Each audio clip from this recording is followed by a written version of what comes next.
sekolah minggu nih. Oh iya, yuk kita siap-siap yuk. Yuk, oke.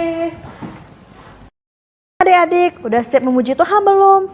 Nah, sebelum kita bernyanyi untuk Tuhan kita, kakak ajak adik-adik semua untuk mengambil saat teduh. Kita mau tenangkan hati kita, pikiran kita untuk menyembah Tuhan. Saat teduh dimulai.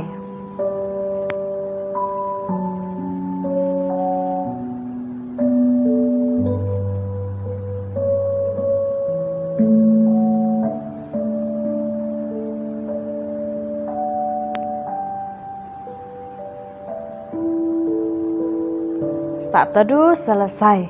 Mari adik-adik, kakak-kakak semua di sini mengajak adik-adik semua untuk bersukacita bersama memuji nama Tuhan. Kita bangkit berdiri, kita menyanyikan pujian adalah sukacita.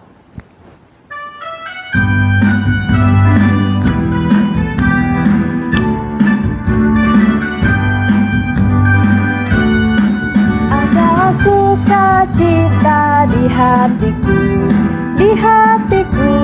Di hatiku ada sukacita, di hatiku diberikan Tuhanku. Aku bersyukur, bersukacita, pasti Tuhan diam di dalamku.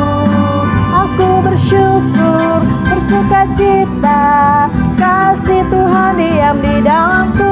Sekali lagi ya. Adalah SUKACITA di hatiku, di hatiku, di hatiku adalah SUKACITA di hatiku, diberikan Tuhanku.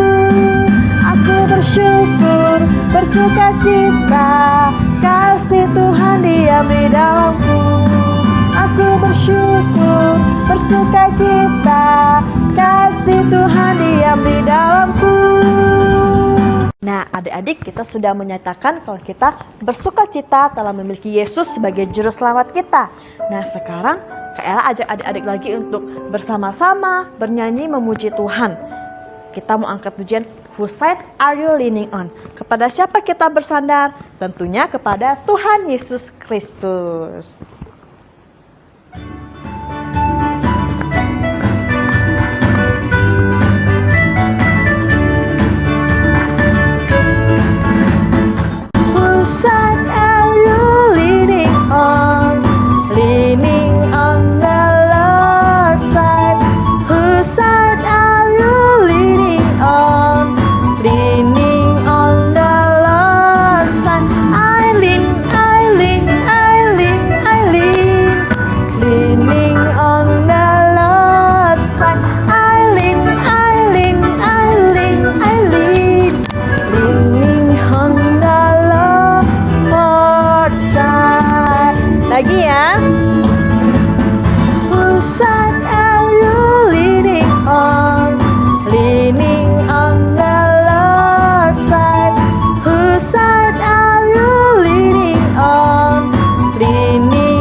Oke, sekarang kita mau mendengarkan kebenaran firman Tuhan. Kita siapkan hati kita dan pikiran kita. Sebelumnya, kakak ajak adik-adik semua untuk berdoa dulu ya.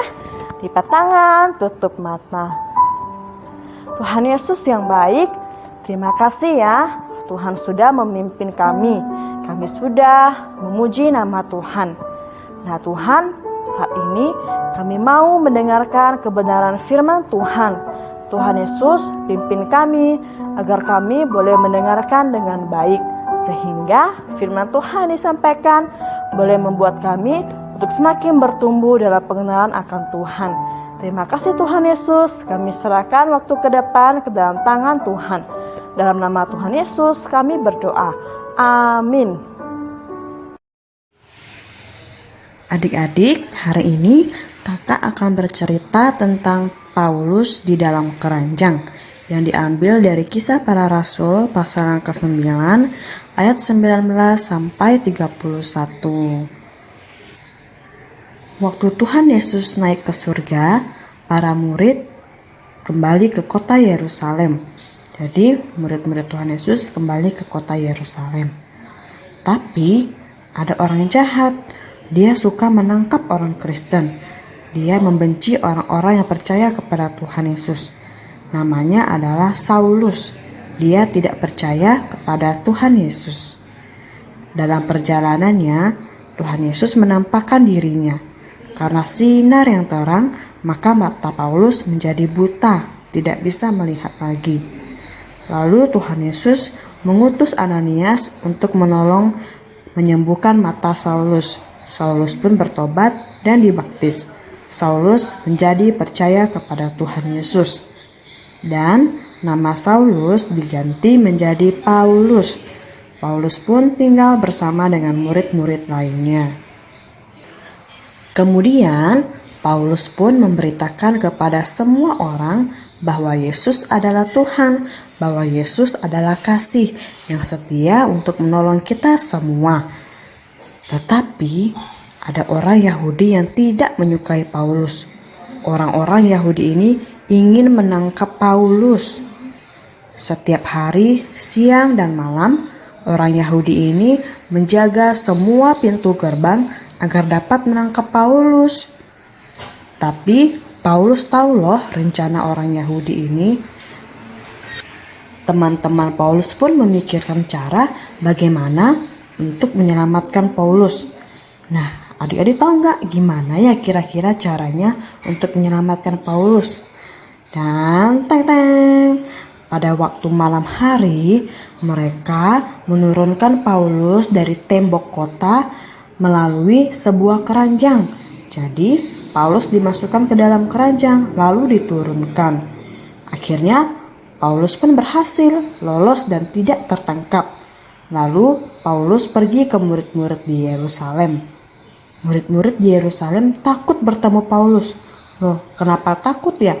Karena kan Paulus kan dulu orang yang jahat, yang suka menangkap orang-orang yang percaya Yesus. Jadi murid-murid juga takut saat itu. Mereka ragu, apakah Paulus ini juga seorang murid ya?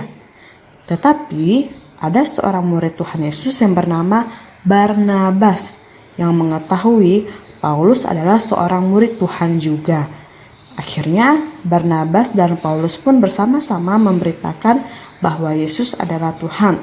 Mereka bersama-sama memberitakan kepada orang banyak tentang kebaikan Tuhan. Nah, adik-adik, sama seperti Bapak Paulus yang mau percaya kepada Tuhan Yesus, kita juga mau percaya kepada Tuhan Yesus. Kita mau percaya kepada kebaikan Tuhan Yesus yang setiap hari menolong kita. Biarlah kita boleh tetap berdiri teguh dalam kepercayaan kita kepada Tuhan Yesus. Bahkan sampai kita besar nanti, sampai kita tua nanti, kita tetap setia mengikut Tuhan Yesus. Tetap setia percaya kepada Tuhan Yesus ya. Nah, untuk firman Tuhan hari ini diambil dari Filipi pasal 1 ayat 27. Teguh berdiri dalam satu roh. Oke adik-adik, demikianlah firman Tuhan hari ini. Kita belajar tentang seorang tokoh Alkitab yang bernama Paulus. Paulus meskipun dibenci sama orang-orang Yahudi dan mereka menangkap Paulus, tapi Paulus tetap percaya bahwa Tuhan Yesus pasti akan menjaga Paulus. Buktinya, Tuhan Yesus menolong Paulus melalui teman-temannya yang baik hati untuk meloloskan Paulus. Oke, sampai di sini dulu ya ibadah kita hari ini. Untuk menutup ibadah hari ini, kakak ajak kita semua untuk lipat tangan dan tutup mata, kita berdoa. Tuhan Yesus, terima kasih Tuhan untuk kebaikan Tuhan. Kami boleh beribadah hari ini. Meskipun beribadah online, kami tetap percaya bahwa Tuhan Yesus menerima pujian kami, menerima ibadah kami. Dan biarlah kami tetap setia untuk beribadah kepada Tuhan. Tuhan berkati hidup kami, berikan kami kesehatan, kekuatan. Terima kasih Tuhan, di dalam nama Tuhan Yesus kami berdoa dan bersyukur. Amin. Sampai jumpa adik-adik.